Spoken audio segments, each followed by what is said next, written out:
The day Sarah Huckabee Sanders walked into that congressional hearing room, she was sure it was just another day guaranteed to wrap up in her favor. Equipped with rehearsed talking points, a scripted smile, and that signature sense of condescension regarding Democrats, the governor of Arkansas walked in assured she'd leave with yet another political victory. But within 30 minutes, all that she believed she was prepared for would fall apart, leaving her in shock, exposed, and turned into an instant viral phenomenon that no PR crew could spin off. She was across from Congresswoman Jasmine Crockett, serene but knife sharp, a folder of masterfully selected documents sitting before her. Unbeknownst to Sanders, Crockett had been working weeks, months, gathering a deadly paper trail meant to take down her record, bit by bit. What was supposed to be Sanders's easy victory lap was on the verge of becoming a career, defining nightmare. Before we dissect this fiery confrontation, here is your opportunity to join the discussion. Leave a comment letting us know where you are tuned in from, and be sure you are subscribed, because what you are about to witness is the very sort of real-time, unfiltered accountability Americans around the nation have been clamoring for. The hearing room was charged with energy reporters from all the big news outlets had packed into the press section, cameras fixed, reporters muttering bets that something historic was imminent. A run of the Mill Committee hearing had, inexplicably, become the hottest ticket in town. Even Sanders' security personnel posted at the rear of the room seemed to add to the theatrics, an unobtrusive background to the turmoil brewing at the witness stand. The whole atmosphere was a high-stakes prize fight vibe. The audience, the tension, the realization that once the fight started, someone would not be going home the same. Sanders oozed her customary confidence, navy, blazer, pearls, perfectly coiffed hair. This was a woman who had perfected the look of being unstoppable in front of the cameras. Behind her, her aides waited anxiously with binder after binder of statistics regarding Arkansas economy, poised to see their boss blow through what they presumed would be the usual Democratic zings. But all their shiny charts and scripted talking points were for nothing against the minefield about to be triggered. At the same time, Jasmine Crockett exuded the reserved calm of a person who had dissected her opponent with precision surgical eyes. A bright purple suit flashing through the ocean of dark conservative clothing, she seemed less like a typical congressional representative and more like a torch flashing. Game on. By her side was no script, no spin, no fluff, just carefully recorded evidence, and a plan aimed at leaving no way out for Sanders. Each page in her binder was a trap. Each note, a well-set snare bound up in cold, incontrovertible reason. When the chair began the session, Sanders settled back with her trademark smirk, the same smirk she had honed working as Trump's press secretary deflecting hostile reporters. But that phrase would later prove to be the most revealing before and after photo in political history. Her staff, on the other hand, was already preparing tweets announcing her next obliteration of liberal nonsense. They didn't know they were about to see the opposite, a breathtaking instance of accountability that would leave its imprint on political history. But to understand completely why this clash spoke so profoundly, you need to know who these women are and why their crash mattered. Sarah Huckabee Sanders had breathed politics from infancy. As Mike Huckabee's daughter, she was born under the conservative microscope and climbed rapidly by learning the craft of political messaging. She was quick-witted, quick on her feet, and a master of transforming thorny questions into assaults on her detractors. By age 41, she was governor of Arkansas, regarded by most Republicans as a likely future presidential candidate. Her skill at remaining own messages gratified donors, excited activists, and earned her boundless coverage on right-wing media. But beneath all the shine swirled a perilous weakness, a knotty complex of contradictions. Years of political expediency and convenient rhetoric had accumulated. But Sanders counted on no one would put the pieces together. Until today, that today was personified in Jasmine Crockett. Unlike Sanders, Crockett hadn't had a political platform handed to her. She had battled through the courtroom trenches as a public defender, building a reputation for disassembling opponents with ruthless accuracy. She didn't flee challenging cases, she pursued them. And while Sanders was employing her spotlight for scripted speeches and secure rallies, Crockett had been working behind the scenes amassing evidence, contradiction to contradiction, constructing what was essentially a political prosecution brief. It was airtight. The stakes in that room couldn't have been higher, and all of us could feel it. This was not merely two politicians butting heads over digits on a spreadsheet. It was the soul of political accountability in America at stake. On one side was Sarah Huckabee Sanders, the very definition of old-school politics. Slicked, up soundbites, spin, tightening presentation, and the assumption that voter memory is fleeting and media scrutiny shorter still. On the opposite side was Jasmine Crockett, a new generation of politicians who thought evidence beats theatrics, and that contradictions have consequences. This was not about Arkansas and Texas. This was about whether the old politics of political survival, say one thing, one day, the opposite the next day, and depend on charm and relationships in between, still ruled. Crockett's dignified demeanor was not just symbolic. She was not only one congresswoman, she was representing millions of Americans weary of empty posturing and hungry for genuine accountability. The formal subject of the hearing, state education funding, was made to order for Sanders. As a current governor, she entered feeling sure she would overwhelm with sheer experience and authority, so sure that Crockett was in no way equal. She even boasted ahead of time about teaching the freshman Democrat how government really works. Her aides equipped her with talking points aimed not only to justify Arkansas's history, but to turn the discussion over to Crockett's home state of Texas. It was a deadly misjudgment. Sanders believed that a communications tactic, honed for cable news sparring and soft question press briefings, would suffice against a legal-style cross-examination by a woman who had spent decades blowing apart weak defenses in courtrooms. What was muscle memory for Sanders, deflect, pivot, distract, was precisely what Crockett had rehearsed to take advantage of. The room grew quiet as Crockett unclipped the flap on her folder. Sanders hardly looked over, offhand and still exuding overconfidence. Her staff breathed easier, figuring their governor was home now, and sure enough, initially, the conversation seemed business as usual.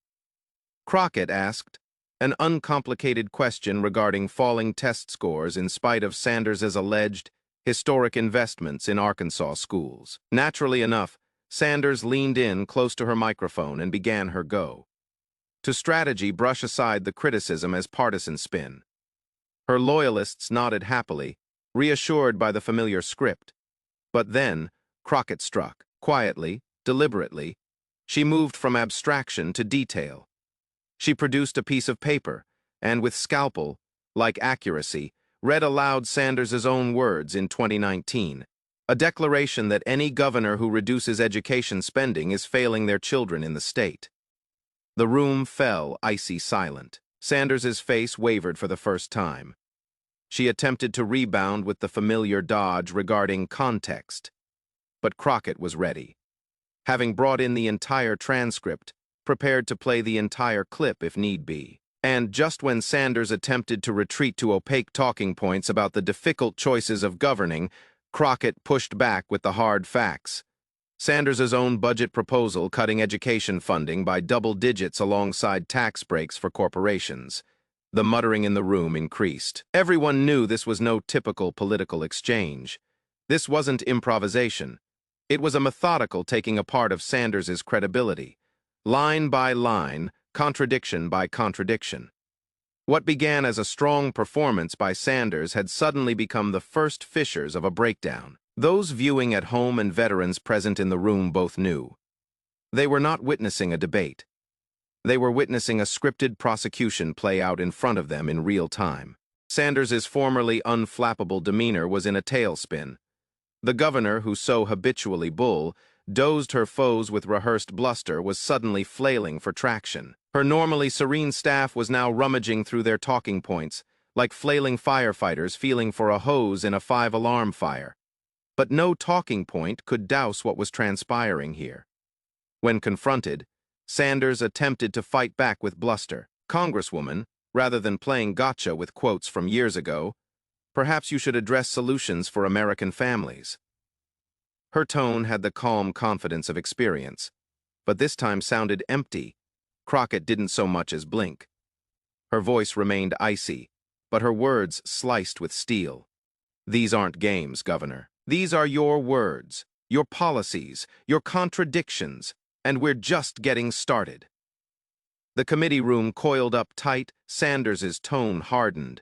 Her accustomed turns rang plaintively. She kept looking over at the chair, pleading silently for help to come. But the rules were being obeyed to the last detail. Crockett pushed on with scalpel-like efficiency. Governor, it was 2020 when you stated that whoever slashes Medicaid is playing politics with people's lives. But only 6 months ago, you approved work requirements that would strip coverage from thousands of Arkansans. How do you justify that? The governor fidgeted uncomfortably, her cheeks flushed, sweat glistening under the stage lights. She attempted to regain her footing with lofty rhetoric regarding complicated governing decisions. But Crockett struck again. "What I see," she stated, her voice rising with contained intensity, "is that you change your song whenever it is convenient. I know that you think your office entitles you to deceive the voters, and I have evidence of this behavior 5 years' worth, Governor." The crowd shifted. Applause, gasps, murmurs, the tension building as if the room itself realized just how cornered Sanders had been. Once her base had bobbed along, now her supporters shifted uncomfortably, not quite knowing whether to applaud or bury their face in their hands. And then Crockett hit Sanders's most vulnerable nerve, hypocrisy exposed. "Governor, you've called for openness, you've chastised other politicians for secrecy.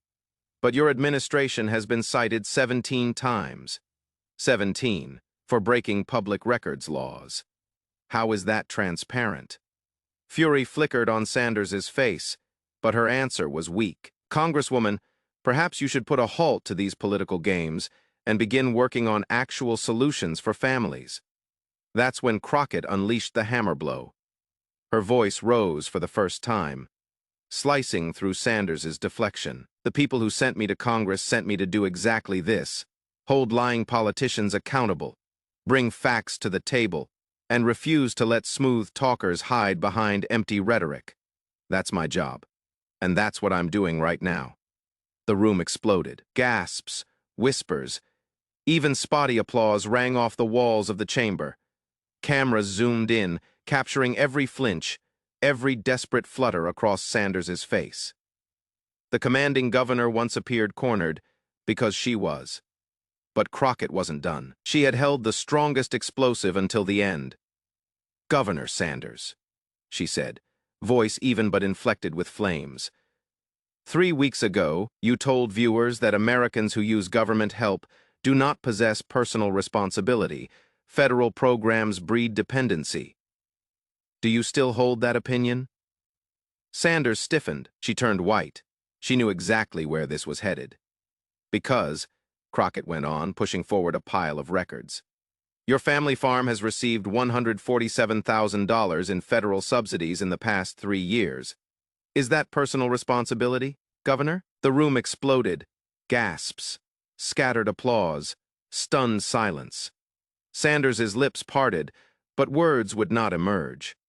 It was as though Crockett had not only yanked the floor out from under her, but slammed the exits shut, and Crockett wasn't finished. "Your husband's company took a $75,000 COVID relief loan. Your brother's company got $23,000 in pandemic assistance. So tell us, when your family cashes government checks, that is good business. But when regular Americans need help buying food, you call it weakness." The hearing room became a pressure cooker of amazement and shock. Sanders stuttered, her voice shaking with rage. "That is a whole different thing, and you know it. Those are valid programs supporting agriculture and small business." Crockett interrupted her with cold calculation. "Oh, so now you are defending federal programs.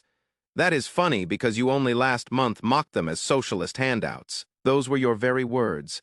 And I have the video queued up if you'd like us to play it for the room, and for every American watching at home." The crowd gasped once more, some laughing at the incredulity of it all, some clapping at the utter accuracy of the drop. "Let me get this straight, Governor," Crockett pressed, her tone sharp as a razor. When your family pockets $147,000 in agricultural subsidies, that's supporting American agriculture. When your husband's firm gets $75,000 in forgiven COVID loans, that's legitimate business assistance. But when a single mother relies on $200 of food stamps to feed her children, that, according to you, is destroying the work ethic. The punch came hard. The crowd leaned in, some rising to their feet to watch the political decimation up close. Sanders' entourage appeared shocked, aware that every moment of this was being aired live and would be replayed endlessly.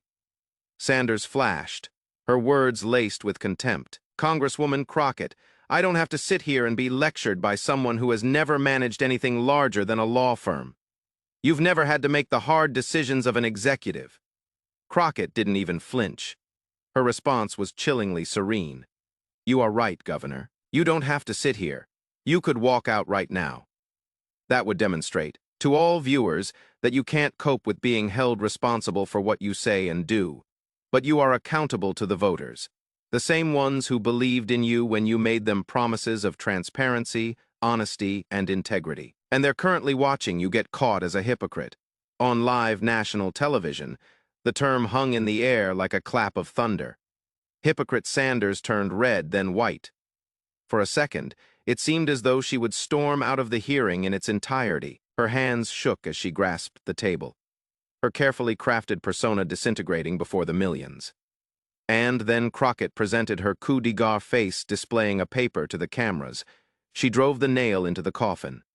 "Governor Sanders, this is your own application for federal subsidies. And here, at the bottom, is your signature, affirming that your family relies on federal support for economic security. So tell us, when you say government programs breed dependency, were you referring to your own family?" You could have heard a pin drop. Sanders glared at the paper as if it were a mirror that reflected every fracture she had sought to conceal. She stuttered, voice trembling. That is not the context. The record, Governor," Crockett interrupted, voice hard and definite, "is that you are a hypocrite. You accept government dollars when it is convenient for you, then demonize poor families who do the same. You campaign for transparency, then defy public records laws. You claim to defend education, yet gut school funding. And along the way, you expect voters to accept your double-speak without examination. That ends today." The room burst into a frenzy. There was applause, gasps, and even shocked expressions from some Republicans who couldn't conceal their astonishment. Sanders sat humiliated, her image broken. She had entered the room a self-assured political icon and now sat shaken, laid bare by nothing more than fact. Within 20 minutes, Crockett had performed what amounted to a political masterclass, meticulous, remorseless, and absolutely devastating. All the ensuing responses of Sanders rang hollow, defensive, brittle. She never recovered her balance, not for the duration of the hearing. But the theater didn't remain confined to those four walls. As soon as the hearing concluded, clips went viral on social media like wildfire. Inside of half an hour, number Sanders exposed was trending nationally. One image in particular, the subsidy revelation, accumulated more than 2 million views in a single hour alone. Sanders' allies scrambled online, labeling the hearing a coordinated ambush and complaining about out-of-context quotes. But viewers were quick to respond with receipts, observing that Crockett had given complete context for each assertion, even offering to present more evidence if questioned. Even right-wing pundits had difficulty spinning the debacle. One Republican influencer attempted tweeting, "Sarah Huckabee Sanders remains a good conservative leader," but was rapidly drowned out. Some of the toughest responses weren't from liberals, but from her own constituents. One Arkansas voter tweeted, "I voted for her because she promised transparency, finding out that she accepted $147,000 in subsidies, while lambasting food stamps is just the kind of hypocrisy I detest in politicians." Meanwhile, liberal enclaves of the web exploded in joy, memes, videos, and cheering comments colored the hearing as one of the best ever political slapdowns in living memory. This is how you deal with Republican hypocrisy. A viral tweet opined, "Do your research. Bring receipts. Don't let them squirm out of it." The effect resonated outside of social media. Mainstream news channels on both sides of the spectrum aired the clips repeatedly. The event was dubbed the political takedown of the year by analysts, a crushing demonstration of preparation having bested arrogance. What transpired in that hearing room soon became much larger than Sarah Huckabee Sanders. This was no longer solely about one governor. It had become an iconic moment for a next generation of politicians intent on remaking the playbook of political interaction. Jasmine Crockett had shown that careful planning and hard facts could cut through decades of spin and break down the protective shield that politicians had used to defend themselves for so long. In 24 hours, the news had blown past the committee hearing room. Investigative reporters were already scrutinizing Sanders's past, uncovering new contradictions that had never been discussed during the hearing. It seemed as if the Arkansas governor's drama was just getting started. Far from damage control, Sanders fueled the fire. Her reply, a charge that Crockett was a partisan hack who ambushed her with gotcha questions, only served to reinforce the portrait of a politician who collapsed under scrutiny. To many, it was validation of what Crockett had uncovered. Sanders could dish it out but couldn't take it. The political consequences were instantaneous and sweeping. Up until the hearing, Sanders was a Republican star in the making, even a potential candidate for president someday. Donors spoke of her as a person who could connect old-school conservative values with future generations. But the hearing destroyed that nicely burnished brand. The very abilities that characterized her, deflection, confidence, quick-witted counterattacks, had been irrelevant once faced with receipts and unmovable proof. Republican strategists were shaken, wondering what this implied for their overall gamebook. If Sanders could be taken apart so thoroughly, what did that mean for others who were banking on the same plan of assertive bluster against meticulous accuracy? And then there was the problem of money. Within hours of the hearing, rumors circulated that large Republican donors were discreetly pulling their funding from Sanders's Political Action Committee. Corporate backers of Arkansas projects quickly set out reconsidering their associations, preparing denials to dissociate from the scandal. Political strategists who previously jockeyed to be part of what appeared to be a high-paying presidential campaign were suddenly busy and ignored her calls. Even the high fees Sanders had received for speaking on the right-wing circuit disappeared overnight. Festival organizers discovered she was now toxic, not attractive. The erstwhile invincible star was radioactive. The quakes spread beyond Sanders herself. Other Republican governors, whose careers were based on similarly unstable contradictions, now rushed to scrutinize their own previous statements. State-level GOP strategists nationwide hurried to perform emergency self-audits, for fear of suffering the same outcome if someone as well prepared and relentless as Crockett had them, trapped in an on-the-record hearing. Amidst all this disorder was Jasmine Crockett, suddenly thrust into the national spotlight. She could not have been a contrast to Sanders, unflustered, poised, and trained in the facts. She was the very embodiment of what surveys had indicated that voters yearned for: accountability without drama, truth without evasiveness, and unyielding refusal to accept empty rhetoric from those in power. Her performance resonated across party lines, not only with Democrats, but with independents and even some Republicans who grudgingly acknowledged that her attention to detail was impressive, even admirable. Democratic leaders were aware immediately that Crockett's performance meant a great deal. Speaker Nancy Pelosi referred to her interrogation as a masterclass in holding power accountable. Senate Majority Leader Chuck Schumer commended it as real oversight, conducted by someone who prioritizes truth over gamesmanship. Such praise was to be anticipated from her party leadership, but the crest of praise didn't subside. Nonpartisan government accountability organizations, which generally shunned involvement in partisan battles, commended Crockett openly. "This is the way our institutions are meant to work," wrote the head of a top transparency watchdog. Elected officials need to be held responsible for what they say and do, party affiliation aside. That outside endorsement lent her performance even greater credibility, transforming it from a partisan fight into a broader lesson in democracy and practice. And perhaps most powerfully, genuine voices from the other side began to speak out. A number of Republican voters commented that, disagreeing with Crockett's politics as they did, They couldn't help but concede her readiness, poise, and efficacy. "I wish my own representative asked people like this," one voter confessed online. Respect, even grudging respect, began to spill from unlikely places, again heightening the impression that what the country had just seen wasn't an ordinary confrontation. What went down in that hearing room echoed far beyond Sarah Huckabee Sanders. This wasn't a simple showdown between two politicians.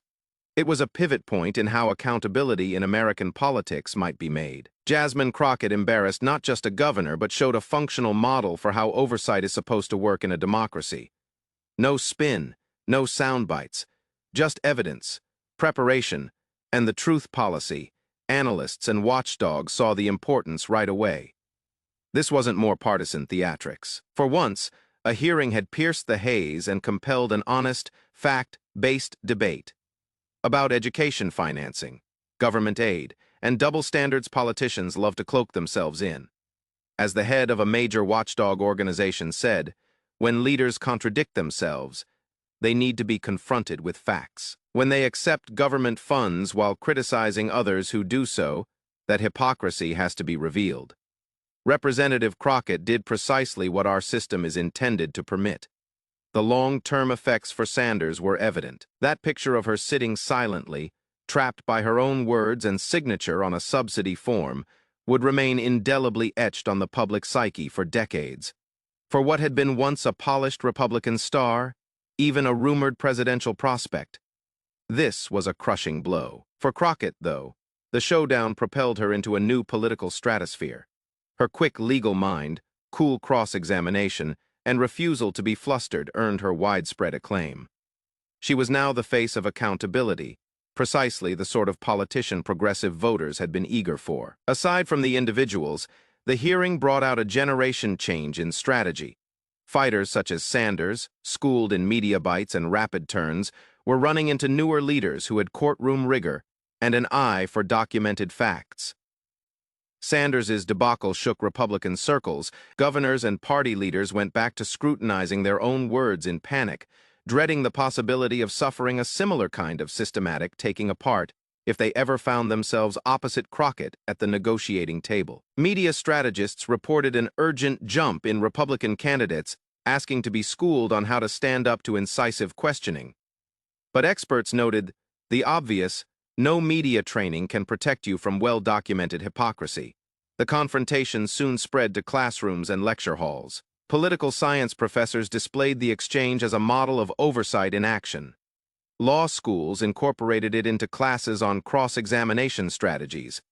Students penned papers breaking down Crockett's game plan, how she set the tempo, organized her evidence, and revealed documents at just the right times to keep Sanders guessing. Communication experts noted her expertise in keeping her adversary from taking the reins of the narrative back once contradictions started unraveling. The ripple effect spilled into the public realm as well. Millions of Americans, long disillusioned by years of broken promises, were rejuvenated. Social media were deluged with calls for all politicians, even friends, to be held equally accountable. Grassroots organizations started hosting accountability sessions, where local lawmakers would be challenged by constituents armed with research and public documents. Crockett's strategy of meticulous preparation and watertight proof became a model for citizen engagement, contagious like wildfire across community organizations. It was a turning point, said analysts. This wasn't about one politician embarrassing another, one commentator said. It demonstrated that good research and clever presentation could even the playing field between establishment and those who were willing to work it. It is a template that others will follow. The hearing also triggered wider debates about privilege in politics. Whether politicians from affluent, influential families must be held to higher standards than self-made politicians who rose to power without inherited bases. Sanders versus Crockett came to symbolize that rift: entitlement versus earned experience, hubris versus preparation. As the smoke cleared, one fact remained certain. Sarah Huckabee Sanders had not merely lost a battle. She had been publicly dismantled. Jasmine Crockett had accomplished more than getting a hearing. She had established a new line in the sand for American politics. From this point forward, it was no longer sufficient to just show up with quick-witted talking points and evasions. Politicians would need to stand up for what they said using facts, or else be subject to the same fate as Sanders, forever relegated to viral videos and political science textbooks. And for the voters, the hearing stoked hopes. Accountability was no longer voluntary. The message was straightforward. If Crockett could topple one of the GOP's brightest stars with nothing more than forethought and documentation, others would be able to do so too. So as this historic confrontation ended, the question wasn't whether Sanders's career could be salvaged. It was whether the old political playbook was even viable. One thing is certain, the next politician who enters a hearing with Jasmine Crockett across the table would do well to come ready with something more than talking points. Because in modern America, the truth prevails, when someone willing to fight with the facts. If you enjoyed watching Hypocrisy torn apart in real time, tap that subscribe button and the bell to get more raw political moments, and let us know in the comments. What was your favorite Crockett moment? The subsidy reveal, the records infractions, or that last, crushing silence when Sanders had nothing to say? Whatever your choice. One thing's certain, this was political history in the making. If you enjoyed this political takedown and want to see more moments where facts overpower spin, make sure to hit that subscribe button and ring the notification bell. That way, you'll never miss the next explosive showdown shaking up American politics. And don't just watch. Join the conversation. Drop a comment below with your thoughts. And let's keep holding politicians accountable together.